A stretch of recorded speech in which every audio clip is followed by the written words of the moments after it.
하나님께서 오늘 우리에게 주시는 말씀은 사도행전 1장 15절에서 26절까지의 말씀입니다. 모인 무리의 수가 약 120명이나 되더라. 그때 베드로가 그 형제들 가운데 일어서서 이르되, 형제들아, 성령이 다윗의 입을 통하여 예수 잡는 자들의 길잡이가 된 유다를 가리켜 미리 말씀하신 성경이 응하였으니 마땅하도다. 이 사람은 본래 우리 수 가운데 참여하여 이 직무의 한 부분을 맡았던 자라. 이 사람이 불의의 삭슬로 밭을 사고 후에 몸이 곤두박질하여 배가 터져 창자가 다 흘러나온지라. 이 일이 예루살렘에 사는 모든 사람에게 알리어져 그들의 말로는 그 밭을 아겔다마라 하니 이는 피밭이라는 뜻이라. 시편에 기록하였으되 그의 거처를 황폐하게 하시며 거기 거하는 자가 없게 하소서 하였고, 또 일렀으되 그의 직분을 타인이 취하게 하소서 하였도다. 이러함으로 요한의 세례로부터 우리 가운데서 올려져 가신 날까지 주 예수께서 우리 가운데 출입하실 때 항상 우리와 함께 다니던 사람 중에 하나를 세워 우리와 더불어 예수께서 부활하심을 증언할 사람이 되게 하여야 하리라 하거늘, 그들이 두 사람을 내세우니 하나는 바사바라고도 하고 별명은 유스도라고 하는 요셉이요 하나는 마띠아라. 그들이 기도하여 이르되, 무사람의 마음을 아시는 주여, 이 두 사람 중에 누가 주님께 택하신 바 되어 봉사와 및 사도의 직무를 대신할 자인지를 보이시옵소서. 유다는 이 직무를 버리고 제 것으로 갔나이다 하고 제비를 뽑아 마띠아를 얻으니 그가 11 사도의 수에 들어가니라. 아멘.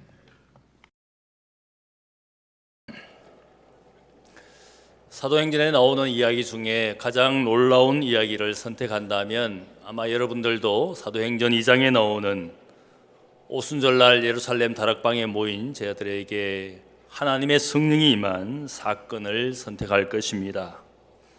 그런데 이 놀라운 이야기도 사도행전 1장의 이야기가 없었다면 아마 성령의 사건도 일어나지 않았을 것입니다. 오늘 읽은 본문 1장 15절에서 26절의 이야기는 제자 가룟 유다의 죽음으로 비어있게 된 12사도의 한자리에 한 사람을 사도로 세우는 이야기입니다. 빈자리에 사람이 채워졌을 때 새로운 역사를 위한 준비가 되었습니다. 성령의 역사를 기다리는 제자들이 구체적으로 어떤 준비를 하였는지 본문을 통하여 생각하고자 합니다. 첫 번째, 이들은 기도로 준비했습니다. 신앙생활의 가장 기초가 되는 것은 기도와 말씀 생활입니다. 이것을 기초로 해서 성도의 교제와 봉사 그리고 섬김, 전도 생활을 확장해 가는 것이 신앙생활입니다. 성도의 신앙생활을 가장 함축적으로 보여주는 것이 있다면 저는 예배라고 생각을 합니다. 내가 신앙생활을 잘 하고 있는지를 진단해 보려면 내가 지금 예배 드리는 일을 잘 하고 있는지, 그것을 보면 내가 영적으로 지금 건강한지를 알 수가 있습니다. 오늘 일부 아침 예배는 교사의 헌신 예배로 드렸습니다. 좋은 교사가 되기 위해서는 먼저 좋은 교인이 되어야 됩니다. 내가 좋은 교인이 되지 않고 봉사하거나 혹은 교사 혹은 찬양 대우를 한다는 것은 있을 수가 없습니다. 좋은 교인이 먼저 되고 그 다음에 봉사를 하는 겁니다. 마치 좋은 목사가 되기 위해서는 좋은 사람이 되라, 늘 신학교에서 그 이야기를 강조합니다.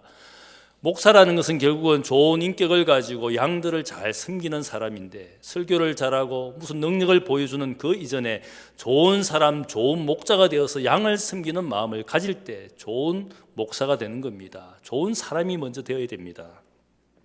마찬가지로 좋은 교수가 되기 위해서는 제가 생각할 때 먼저 좋은 학자가 되어야 됩니다. 자기 분야에서 학자로서 최선을 다하는 삶을 살면서 학생들을 가르치는 교수의 역할을 하는 겁니다. 좋은 학자가 되려는 마음이 없이 그냥 교수의 직분을 자랑하거나 혹은 좋은 교수로서 내가 행세한다는 것은 좋은 학자가 되는 삶을 살지 않으면 좋은 교수도 될 수가 없습니다.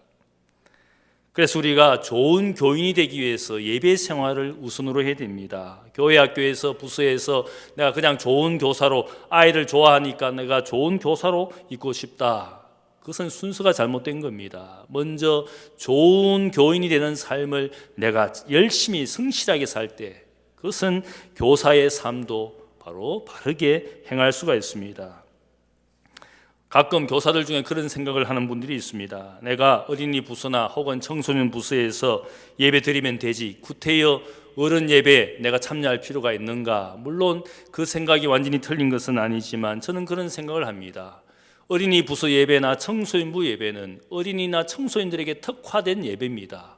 그들의 언어와 그들의 사고 수준으로 드리는 예배를 할 수 있습니다. 교사는 그 자리에 함께 있어주는 것이지 그가 예배를 자신의 생각과 언어에 맞는 예배를 드리는 것은 결코 아닙니다. 어른은 어른 예배를 드리는 이유는 거기에 바로 어른의 언어로서 어른의 신앙 고백으로서 어른의 섬김으로서 예배를 드리는 자리가 어른 예배입니다. 어린이 부서나 청소년 부서에서 섬기는 것은 자신의 예배가 되지 못할 수가 있습니다. 어린이가 드리는 예배이고 청소년들이 드리는 예배입니다. 그들을 섬기기 위해서 내가 교사로 그 자리에 있는 것이지 사실은 먼저 자신이 이 교회가 정한 예배를 잘 드리는 교인 되는 삶을 공동체의 비전과 목회자의 생각을 또 목회자가 함께 그 교회 어른에게 맞는 언어와 예배와 생각으로 예배를 드리는 그 자리에 내가 있어야 되는 것이 당연합니다. 그런 점에서 우리가 교사 혹은 교회에서 봉사하는 분들은 먼저 예배 드리는 삶이 우선이 되어야 됩니다. 그 일을 하지 않고 봉사하고 섬기면 그는 잘못된 기초 이후에 신앙생활을 하는 것과 같습니다. 신앙의 기초 가운데 가장 중요한 것은 기도 생활입니다. 예수님의 사역을 보면 기도를 빼고는 말할 수가 없습니다. 사도행전의 전편인 누가가 첫 번째 쓴 책인 누가복음을 보면 예수님의 기도하시는 모습에 대하여 굉장히 강조를 합니다. 요단강에서 세례 요한으로부터 세례를 받으신 후에 주님께서 기도하시고 하늘이 열리셨습니다. 광야에서 40일 동안 지내시는 동안 기도와 금식을 우선으로 하였습니다. 군중들에게 치유와 말씀 사역을 하시면서도 주님은 군중들의 치유와 말씀 사역을 위하여 먼저 기도하신 주님이었습니다.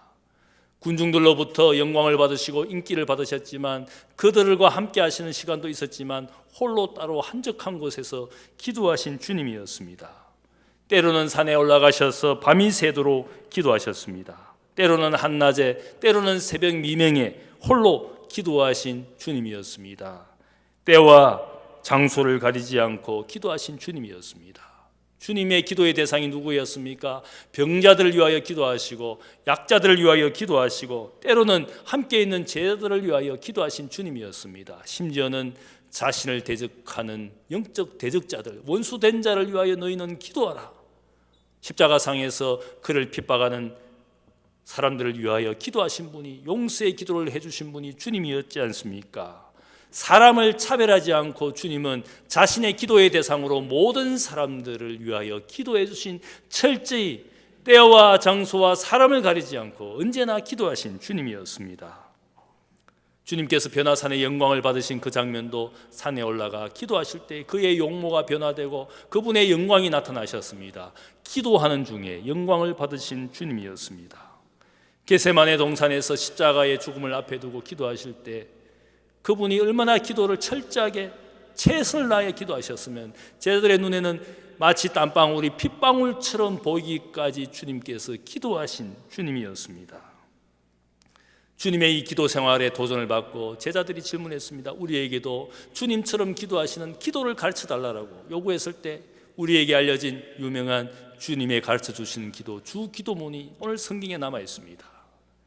기도하시는 모습에 도전을 받고 제자들이 기도할 수 있도록 요청했을 때 이 기도를 남겨주셨습니다. 예수님께서 예루살렘 성전을 찾아갈 때마다 성전을 사모하는 열심을 보여주셨는데 어떤 열심을 가지셨느냐? 그것은 기도하는 열심이었습니다. 예루살렘 성전뜰에 수많은 장사치들이 장사하고 있는 모습에 분노하신 이유가 뭡니까? 내 집은 아버지의 집은 만민이 기도하는 집이라. 기도하시기 위하여 성전을 찾아가셨는데 거기에 장사하는 사람들만 가득한 것을 보고 주님이 분노하신 이유는 기도의 집을 장사하는 집으로 만들었기 때문에 분노하신 것이었습니다. 제자 베드로의 배반을 하시고 주님께서 베드로를 위하여 기도하셨습니다. 너가 믿음에서 떨어지지 않도록 다시 회복한 후에 형제를 굳세게 하는 사람이 되도록 내가 너를 위하여 기도한다. 제자 베드로의 실족과 배신을 아시고 그를 위하여 기도하신 주님이었습니다. 제자들과 함께 하시면서 끊임없이 기도를 강조했습니다. 항상 기도하고 낙심하지 말아야 된다. 너희는 시험에 들지 않기를 위하여 기도하라. 너희는 장차 올 이 모든 일을 능히 피하고 인자 앞에 서도록 항상 기도하며 깨어있으라. 우리의 삶이 주님 앞에 설 때까지, 그분 앞에 설 때까지 우리가 이 땅에서 살아가야 될 삶은 기도하는 삶, 깨어 구하는 삶을 살도록 영적인 유혹과 시험으로부터 우리가 기도해야 되는 겁니다. 그래서 주기도문의 마지막 부분이 무엇입니까? 이 시대, 이 세상을 살면서 성도는 악에 넘어지지 않도록, 유혹에 넘어지지 않도록, 주기도문의 핵심은 뭡니까? 우리가 영적 전쟁 가운데 있으니까 기도하는 삶을 결코 포기하지 않아야 된다는 사실을 이야기합니다. 성도의 모든 삶의 기초는 기도입니다. 저는 기도할 때마다 성령의 역사를 경험합니다. 새벽을 깨우고 교인들 앞에서 제가 기도를 할 때마다 제 입술과 제 마음에 임하시는 성령을 너무 뜨겁게 체험합니다. 왜 그렇습니까? 왜 성령을 저에게 주시는 겁니까? 이 땅과 이 세대에 살고 있는 우리가 영적 전쟁 가운데 있기 때문에 기도할 때마다 내 입술과 내 마음으로부터 성령이 강하게 역사하시는 것을 저는 느낍니다. 이 기도 없이 신앙생활을 한다는 것이 사실은 얼마나 어리석은 겁니까? 기도가 필요합니다. 봉사를 위해서, 섬김을 위해서 이 세상에 우리의 일터에서 살아갈 때 기도 없이 행한다면 우리는 영적 전쟁의 패배자가 될 수밖에 없습니다. 예루살렘에 올라오실 때마다 저녁이면 감람산 거기에 가셔서 기도하셨습니다. 겟세마네 동산이라는 곳을 늘 예루살렘을 찾을 때마다 거기에 기도하셨습니다. 누가복음의 말씀을 보면 습관처럼 겟세마네 동산에 가셔서 기도하셨다. 예수님이 예루살렘에 오실 때마다 이곳에서 기도하셨기 때문에 예수님을 은30에 팔아먹은 가룟 유다가 사람들 군병들을 이끌고 주님을 찾아왔습니다. 주님이 기도하시는 장소를 제자 유다가 너무나 잘 알기 때문에 사람들을 이끌고 사람들의 앞잡이와 길잡이가 되어서 예수님이라면 이곳에서 기도하시는 순간일 것이라는 것을 너무나 잘 알고 있었기 때문에 유다가 겟세마네 동산으로 간 겁니다. 왜 그렇습니까? 예수님이 거기에서 기도하실 것을 알았기 때문에 철저하게 기도하신 주님이었습니다. 우리가 교회당을 찾아오는 이유가 무엇입니까? 이 교회당은 예배와 기도의 집입니다. 교회는 결코 학교도 아니고 문화센터도 아니고 놀이터도 아닙니다. 아이들의 놀이마당도 아니고 노인들을 위로하는 노인대학도 아닙니다. 무엇인가 문화센터를 만들어서 사람들을 즐겁게 해주고 프로그램을 보여주는 그것이 교회가 아닙니다. 교회는 결코 카페도 아니고 식당도 아니고 음악을 연주하는 콘서트홀도 아닙니다. 어느 순간 교회는 그런 것들을 하느라고 정신이 없습니다. 예배하고 기도하는 삶은 지루하고 재미가 없습니다. 그런 교회들 너무 많지 않습니까? 음악하는 분들, 노래하는 분들, 악기하는 분들, 학교 만들고 센터 만들고 카페 만들고 그런 것만 즐기는 사람들, 기도와 예배를 원하지 않습니다. 그것은 더 이상 교회가 아닙니다. 교회당은 예배와 기도의 집입니다.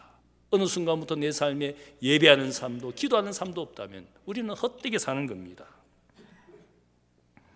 기도와 예배하는 삶을 살지 않으면서 교회를 찾으면 신앙의 기초를 세우지 않고 그 위에 우리의 신앙, 인생의 집을 찾고 있습니다. 기초 없이 집을 지으면 그것은 부실공사입니다.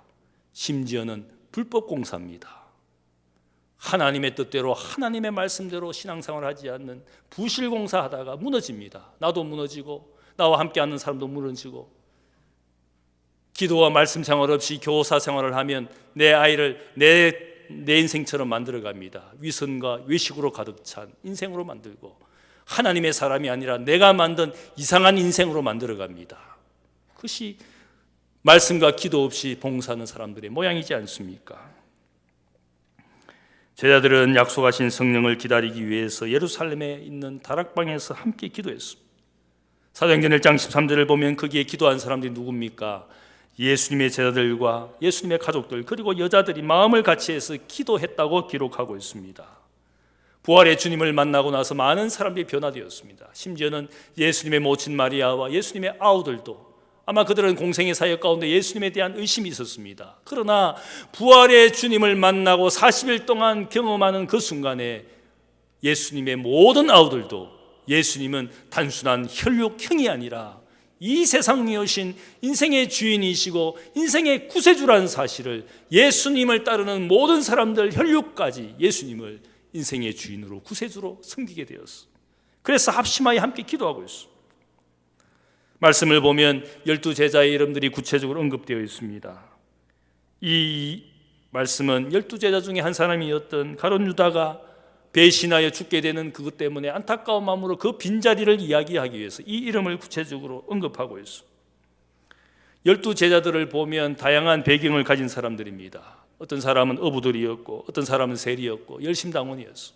심지어는 세례 요한의 제자들 가운데 2사람이 예수님의 12제자 중에 들어갔습니다. 다양한 배경을 가진 사람들입니다. 교육받지 못한 사람도 있고 어느 정도 교육받은 사람도 있고 사회적인 신분에 어느 정도 되는 사람도 있고 전혀 되지 않은 사람들이 있었습니다. 그런데 여기에 보면 이 사람들은 별로 인간적으로 능력이나 자질이 비범하거나 탁월한 사람들은 결코 아니었습니다. 그 사람들의 이름을 보면 지극히 평범한 이름입니다. 시몬, 야고보, 유다, 그 당시 오늘날로 따지면 철수, 삼식이 정도 되는 사람. 별로 특별한 이름이 아니었습니다. 제자 12명 중에 6명이 동명이인입니다. 나머지는 안드레, 요한, 빌립, 도마, 바돌로메, 이 사람들도 다 평범한 사람들입니다. 지극히 평범한 이름을 가진 평범한 인생들이었지만 이들 12명이 위대한 복음의 일꾼이 되었습니다. 그 일들이 어떻게 가능한 겁니까? 기도를 통하여 하나님의 성령의 역사가 평범한 인생, 평범한 이름을 가진 사람들이었지만 그들에게 역사했을 때 이 기독교의 역사를 만들어내는 놀라운 사람이 되었어. 그것은 기도로 그들의 인생을 준비하였기 때문에 하나님이 그들을 비범하게 사용하신 겁니다. 두 번째로 이들은 어떻게 준비했습니까? 하나님의 말씀으로 준비했습니다. 120명의 제자들이 다락방에서 기도하던 중에 제자 베드로가 일어나서 사람들에게 제안합니다. 그것은 예수님을 배반한 제자 가룟 유다에 관련된 이야기를 하고 있습니다. 가룟 유다의 불행을 다윗이 시편에서 이미 예언했다는 사실을 베드로가 언급을 합니다. 가룟 유다는 예수님을 배반하고 그가 받은 은삼십으로 예루살렘의 나그네의 밭이라고 알려진 그 밭을 샀습니다. 그런데 예수님을 배반한 그 죄책감 때문에 결국 자신이 산 밭에서 목을 메고 자살했습니다. 그가 죽게 되면서 뿌린 피를 보고 예루살렘의 사람들이 이 이야기를 알면서 그가 샀던 밭, 그가 죽었던 그 장소를 피밭, 아겔 다마다 이런 말을 붙이면서 가룟 유다의 불행한 죽음에 대하여 많은 사람들이 알게 되었습니다. 이 사실을 베드로가 언급하고 있습니다. 왜 베드로가 유다의 불행에 대해서 언급하고 있습니까? 그것은 12 중에 하나였던 우리 중에 하나였던 제자 유다가 예수님을 배신하고 불행하게 죽게 된 것을 이 모든 제자들이 안타깝게 생각하고 있습니다. 아픈 기억이기 때문에 복음서를 보면 가룟 유다를 소개할 때마다 처음부터 우리 중에 하나였던 유다, 12 중에 하나였던 유다. 이것은 결코 그를 비난하기 위한 목소리가 아니라 그에 대한 아픈 기억 때문에, 상처 때문에 우리와 함께했던, 동고동락했던 그 유다가 주님을 배신했다. 그것은 아픔으로 남아있는 기억 때문에 그러한 겁니다. 예수님께서도 유다의 배신을 알고 그를 향하여 말씀하시기를 차라리 너가 나지 아니하였더라면 너에게 좋을 뻔하였다. 누가복음과 요한복음을 보면 예수님을 배반하기로 마음을 먹었을 때에 사탄이 그의 마음에 들어갔다라는 표현이 나옵니다. 유다의 죄가 아니라 사탄의 죄다, 그렇게 유다의 책임을 면피하기 위한 복음서자들의 말씀이 아닙니다. 이것은 제자 유다가 주님 주신 사랑과 은혜를 저버리고 스스로 선택해서 불행을 자초한 것을 예수님께서 안타깝게 이야기하는 겁니다. 차라리 너가 태어나지 않고 너가 스스로 인생을 선택하지 않는 그런 인생이었다면 차라리 좋을 뻔하였다. 인생의 어리석은 불행한 선택을 예수님께서 안타깝게 말씀한 겁니다. 인생은 그렇게 어리석은 불행한 선택을 하여 살아가는 것이 인생의 모습이라는 사실을, 차라리 태어나지 않고 차라리 선택하지 않은 인생이었다면, 차라리 하나님께서 너의 인생을 인도하셨더라면 너의 인생이 그렇게 불행하게 되지 않은데, 모든 인생은 결국 스스로 선택하여 행복도 만들어내고 불행도 결국 자초하는 것이 인생의 모습이라는 사실을 예수님께서 안타깝게 말씀한 것이라 할 수 있어요. 우리가 가룟 유다의 존재에 대해서 사람들이 혹시 의문을 가지고 말할지 모르겠습니다. 왜 하나님은 유다를 선택해서 예수를 파는 인생, 그리고 배반하고 자살한 인생으로 하나님이 선택하시고, 제자 베드로는 교회의 수장이 되고 복음의 일꾼으로 왜 하나님이 그를 예정하시고 선택하셨을 것인가? 두 인생이 이렇게 서로 다른 인생으로, 이것은 하나님이 그렇게 예정하시지 않은가? 혹시 우리가 그렇게 생각할지 모르겠습니다. 이러한 의문을 가지고 도전한 기독교의 영지주자들이 쓴 복음서가 하나 있습니다. 유다 복음서. 아마 여러분들이 몇 년 전에 들어보았을지 모르겠습니다. 유다 복음서가 발견되었다. 도대체 유다 복음서가 무엇인가? 조선일보 기자가 저에게 전화로 질문한 적이 있습니다. 도대체 이게 무슨 책입니까?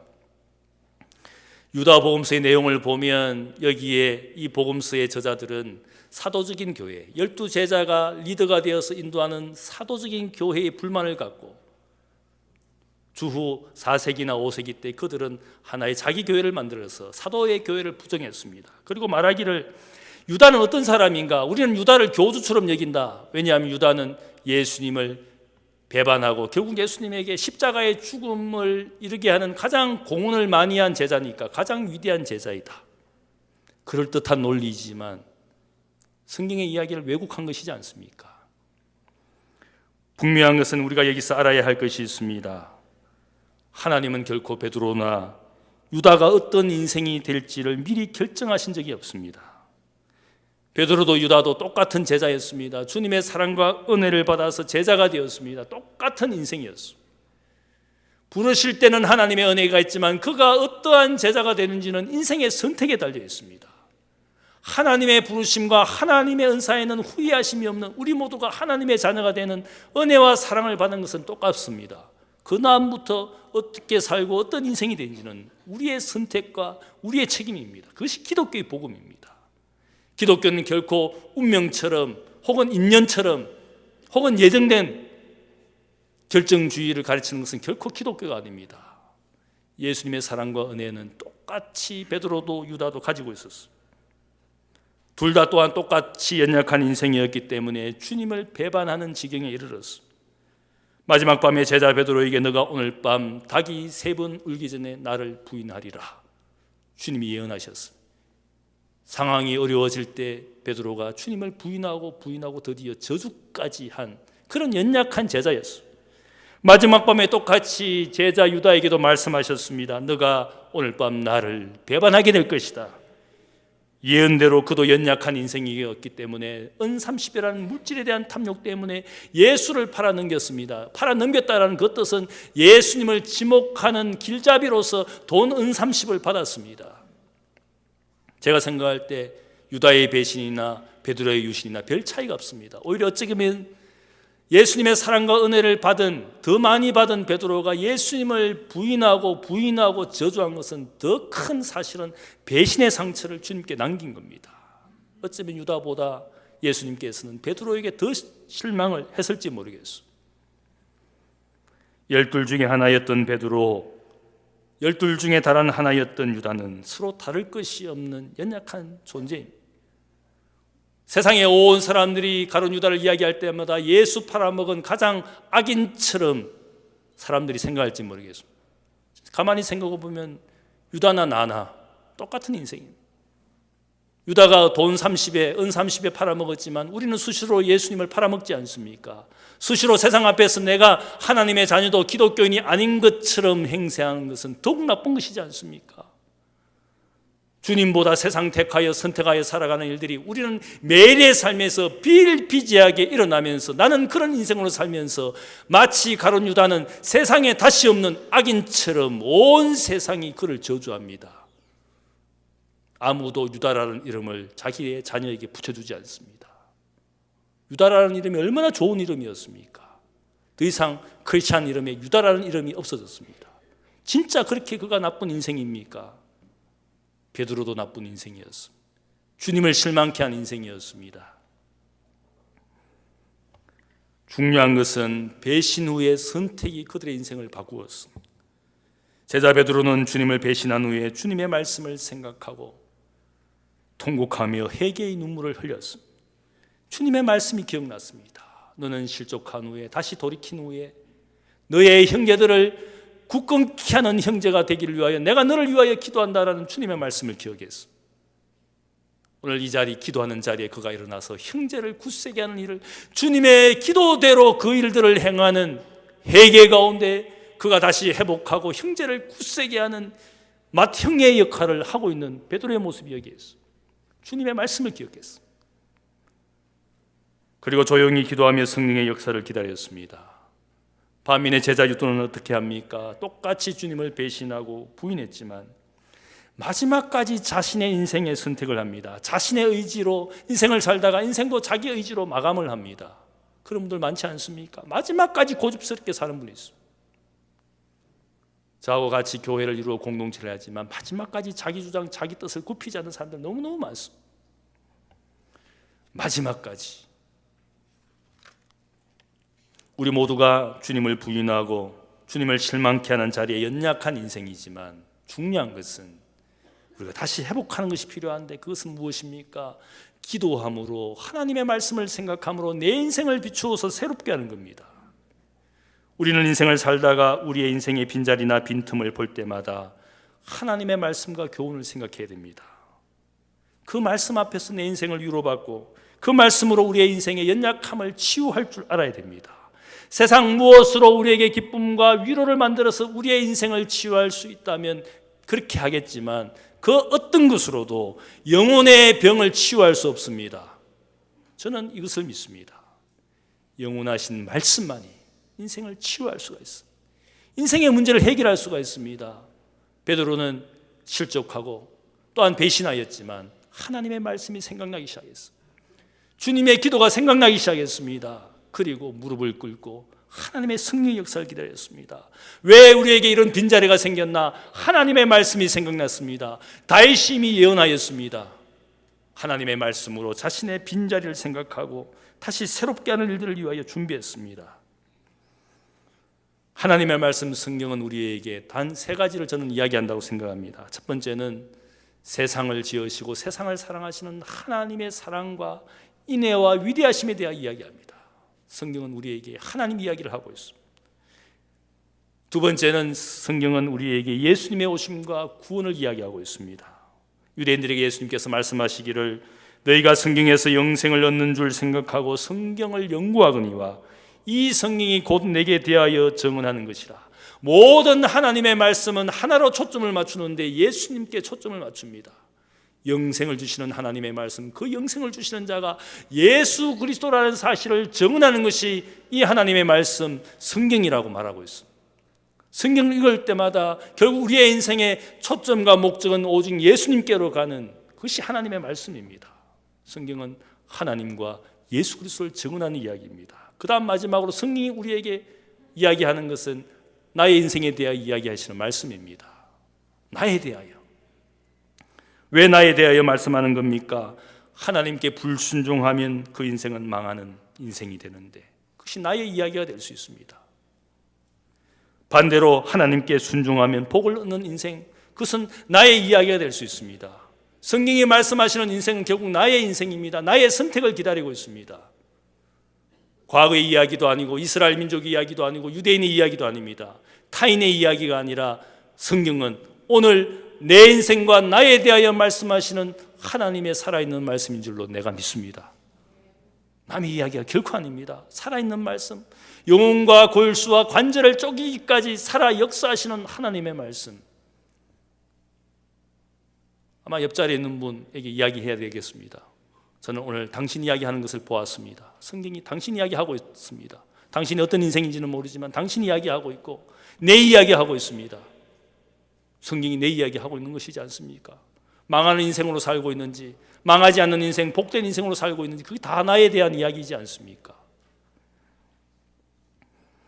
성경의 주인공 하나님 예수 그리스도, 나에 대한 이야기를 하는 그것이 하나님의 말씀입니다. 베드로는 자신과 공동체 그리고 스스로 불행당한 유다의 인생을 바라보면서 하나님의 말씀으로 생각하기 시작했습니다. 우리의 인생의 자리가, 지금의 우리의 자리가 어떤 위치에 있는지를 하나님의 말씀을 통해서 깨닫기 시작했습니다. 서로 깨우치고 준비하게 했습니다. 세 번째로 이들은 어떻게 준비했습니까? 사람을 세워서 준비했습니다. 12 사도 중에 비어있는 한 자리를 다른 사람을 세울 것을 베드로가 제안했습니다. 12이라는 숫자는 예수님께서 말씀해 주신 숫자입니다. 이 12은 12지파를 상징하는 잃어버린 지파, 이스라엘 민족을 구원하시기 위해 이 땅에 오신 그 12지파를 생각하면서 12제자를 세워주신 주님이었습니다. 베드로는 주님의 말씀을 기억하고 12 중에 비어있는 자리를 채워야 할 것을 제안했습니다. 빈자리를 어떻게 채웁니까? 오늘 말씀을 보니까 아무나 세운 것이 아닙니다. 누가 후보가 되어야 되는지 그가 말합니다. 예수님의 증인되는 자격을 갖춘 사람 중에 한 사람을 선택할 것을 제안합니다. 21절 말씀을 보면 요한의 세례로부터 우리 가운데 올려져 가신 날까지 주 예수께서 우리 가운데 출입하실 때에 항상 우리와 함께 다니던 사람 중에 하나를 세워 우리와 더불어 예수께서 부활하심을 증언한 사람이 되게 하여야 하리라. 사람을 세우는데 아무나 세운 것이 아니라 예수님의 삶을 보고 예수님의 교훈을 듣고 예수님의 고난과 죽음을 보며 주님의 부활과 영광을 본 사람 중에 세워야 될 것을 말씀하고 있습니다. 어떤 인간적인 기준으로 그를 세운 것이 아니라 여기에 보면 사람을 세우는, 사도를 세우는 그 기준은 한 가지입니다. 예수님이 그의 인생의 주인이 되시고 예수님이 그의 삶의 초점이 되시고 예수님이 그의 삶의 목적인 사람이 이 자리를 채워야 된다. 교회의 일꾼을 누구를 세워야 되느냐? 인간적인 어떤 외모나 능력 혹은 학력이나 재능을 보고 사람을 세우면 그 사람 때문에 문제가 발생합니다. 하나님이, 주님이 인생의 주인 되는 사람, 하나님이 그의 인생의 초점이 되고 하나님이 그의 인생을 이끌어 가시는 그런 사람을 세워야 할 것을 이야기합니다. 그래서 오늘 말씀을 보면 두 사람을 후보로 세웁니다. 요셉과 마띠아라는 제자를 후보로 추천합니다. 두 사람을 세우고 다 같이 기도합니다. 그리고 주님의 선택을 구하면서 제비를 뽑습니다. 제비를 뽑는다는 이 이야기를 듣고 어떤 분은 모든 것은 제비를 뽑아서 하면 좋겠다. 성경은 그런 말씀을 하시니까 제비 뽑자. 아무나를 놓고 제비 뽑는 우연적인 선택을 하는 것이 이 이야기가 아닙니다. 오늘 말씀을 보면 두 사람을 후보로 세울 때 모든 제자들이 인정받는 사람 중에 두 사람을 세웠습니다. 이 말씀은 사람들에게 인정받지 못하는 사람은 결코 교회의 지도자가 될 수 없다는 뜻입니다. 사람의 선택에도 하나님의 뜻이 있습니다. 그래서 우리가 선거를 하는 겁니다. 그 선거 가운데 인간의 뜻으로, 인간의 선택으로 하는 것이지만 거기에도 하나님의 뜻이 있음을 믿습니다. 그 말은 먼저 사람들에게 인정받는 사람이 되어야 되는 겁니다. 혼자 열심히 신앙생활은 잘하는데 주위 사람들이 인정하지 않습니다. 혼자 독단과 아집으로 신앙생활하는 분이 있습니다. 난 열심히 한다고. 그러나 그 열심을 옆에 사람이 인정해 주지 않습니다. 옆에 사람 무시하면서 내가 열심을 다한다면 인정받는 것이냐? 결코 그렇지 않습니다. 여기에 보면 두 사람을 선택할 때 거기에 있는 제자들이 다 인정한 사람이었습니다. 그리고 두 사람 사이에 제비를 뽑았습니다. 당시에 이러한 관습은 고대 중동 지방이나 고대 그리스 사람들은 후보를 세워놓고 제비를 뽑았다 그럽니다. 구약 성경 이야기를 보면 두 염소를 택해가지고 하나는 제비 뽑아서 속죄물로 바치고 다른 하나는 제비 뽑아서 저 광야로 나가는 아사셀 염소, 그렇게 선택한 이야기가 나옵니다. 후보자들 사이에 제비를 뽑는다는 것은 저는 중요한 한 가지 교훈이 있다고 생각을 합니다. 우리가 선거를 하다 보면 후보자와 그 따르는 사람들, 상대방 후보와 지지자들 사이에 불화와 다툼이 일어납니다. 교회가 선거를 하고 나면 후유증이 항상 있습니다. 장로 되지 못했다고 교회 떠나는 사람, 권사 되지 못했다고 교회 떠나지 못하는 사람, 목회협력위원 되지 못했다고 상처받아가 떠난 사람이 과거에 있었습니다. 선거를 하고 나면 항상 그런 후유증이 있습니다.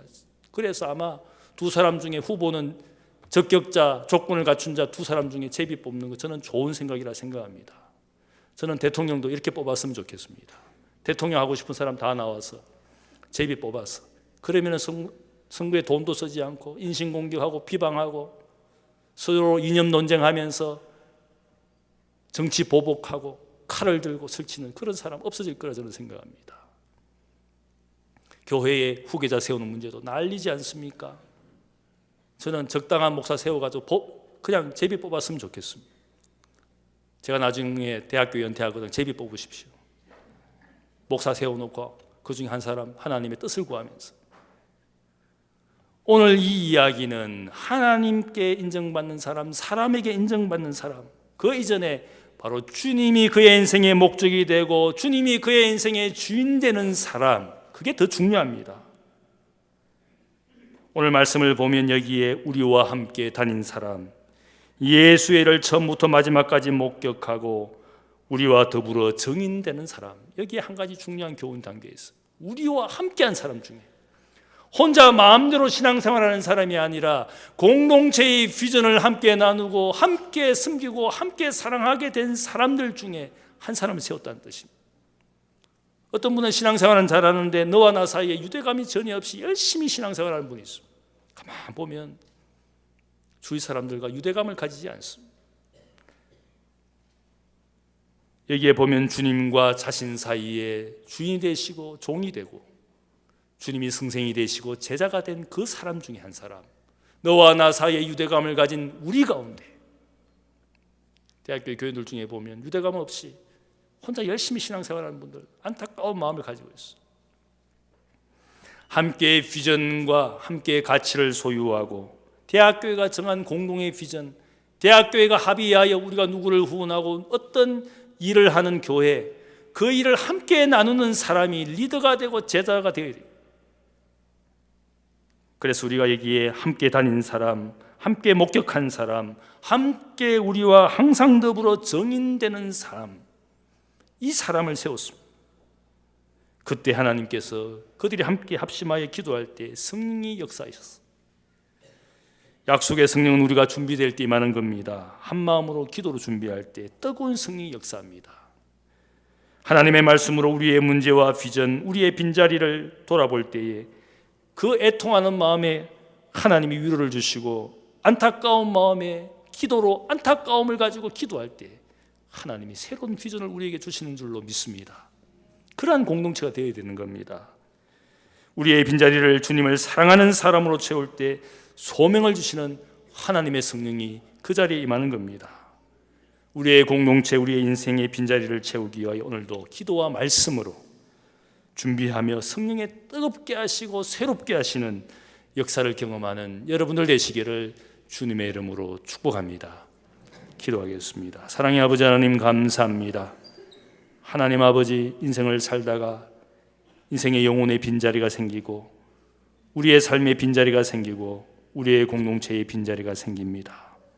빈자리와 빈틈을 볼 때마다 하나님의 말씀으로 인생을 돌아보게 하여 주옵소서. 나는 신앙의 어떤 기초를 세워서 이 신앙의 집을 짓고 있는지 하나님, 우리 자신들을 돌아봅니다. 주여, 기도와 말씀 생활을 등한시하며 예배하는 삶을 등한시하는 우리의 인생의 모습이지 않습니까? 하나님을 섬기는 예배의 자리가 되게 하시고 먼저 하나님을 섬기고 사랑하는 마음으로 이웃도 사랑하는 영혼도 섬기게 하여 주옵소서.